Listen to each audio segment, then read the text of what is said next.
శ్రీవారి బ్రహ్మోత్సవాలు చివరి ఘట్టమైన చక్రస్నానంతో ప్రశాంతంగా ముగిశాయి. 9 రోజుల పాటు సామాన్య భక్తులకు ఎలాంటి ఇబ్బందులు లేకుండా సేవలు అందించినట్లు టీటీడీఓ అనిల్ కుమార్ సింఘాల్ తెలిపారు. అన్ని శాఖల సహకారంతోనే ఉత్సవాలను విజయవంతంగా ముగించినట్లు వివరించారు. తిరుమల శ్రీవారి బ్రహ్మోత్సవాలు విజయదశమి పర్వదినాన చక్రస్నానంతో పూర్తయ్యాయి. 8 రోజుల పాటు తిరుమాడ వీధుల్లో స్వామివారు వివిధ వాహనాలపై విహరించి భక్తులను అనుగ్రహించారు. వేల మంది భక్తులు మాడవీధుల్లో గంటల తరబడి నిరీక్షించి స్వామివారిని దర్శించుకున్నారు. గరుడోత్సవం రోజున సుమారు 3 లక్షల మందికి పైగా భక్తులు స్వామివారిని దర్శించుకున్నారని అధికారులు అంచనా వేశారు. వాహన సేవలకు చివరి రోజున సాయంత్రం అశ్వవాహనంపై స్వామివారికి తిరుమాడ వీధుల్లో ఊరేగింపు జరిగింది. సాలకట్ల బ్రహ్మోత్సవాలు సాక్షాత్తు ఆ బ్రహ్మదేవుడు స్వామివారికి నిర్వహిస్తారని ప్రతీతి. తమ దోషాలను పోగొట్టుకునేందుకు బ్రహ్మోత్సవాల సమయంలో స్వామివారిని దర్శించుకునేందుకు దేశం నలుమూలల నుంచే కాకుండా విదేశాల నుంచి భక్తులు తరలివచ్చారు. చక్రస్నానంతో బ్రహ్మోత్సవ ఘట్టం పూర్తయిందని ఈవో అనిల్ కుమార్ సింఘాల్ వెల్లడించారు.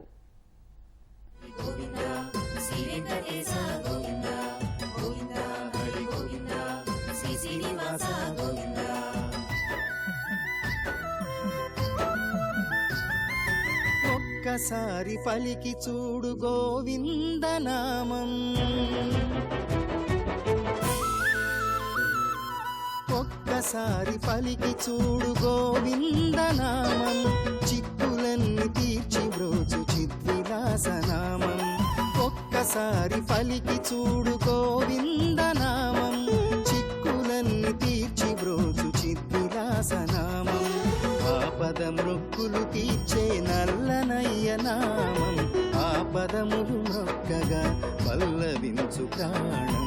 ఆపద మృక్కులు తీర్చే నల్లనయ్య నామం, ఆపదములు మొక్కగా పల్లవించు ప్రాణం. గోవింద గోవింద గోవింద నామం ఆనందమానందమానందగానం, గోవింద గోవింద గోవింద నామం ఆనందమానందమానందగానం. ఒక్కసారి పలికి చూడు గోవిందనామం.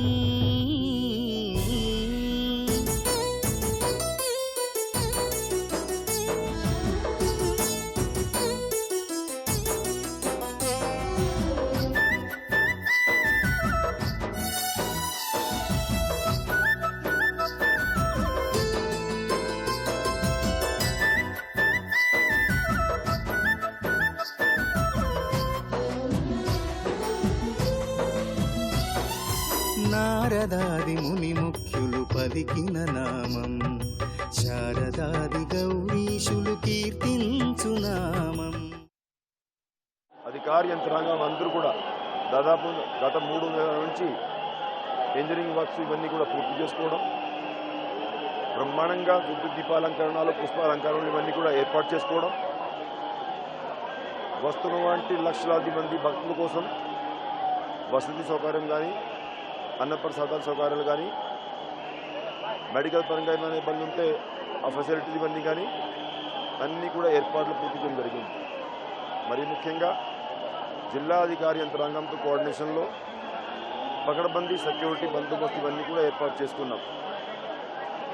వస్తున్నటువంటి భక్తులకి ఎక్కడా కూడా రవాణా సౌకర్యాలు కానీ, పార్కింగ్లో ఉన్నటువంటి పార్కింగ్ ప్లేసెస్ అన్నీ కూడా ఏర్పాటు పూర్తి చేసుకోవడము, పార్కింగ్ కాకుండా కింద తిరుపతిలో అదనపు పార్కింగ్ ఏర్పాటు చేసుకొని వెహికల్ మూవ్మెంట్లు కూడా ఎటువంటి ఇబ్బంది లేకుండా ఏర్పాటు చేసుకోవడం జరిగింది.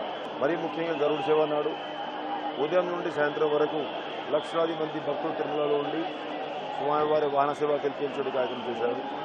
మూలవార దర్శనం కూడా చేసుకోవడం జరిగింది. రాత్రి 7 గంటలకు ధ్వజావరోహణం కార్యక్రమంతో బ్రహ్మోత్సవాలు పరిసమాప్తం కానున్నాయి.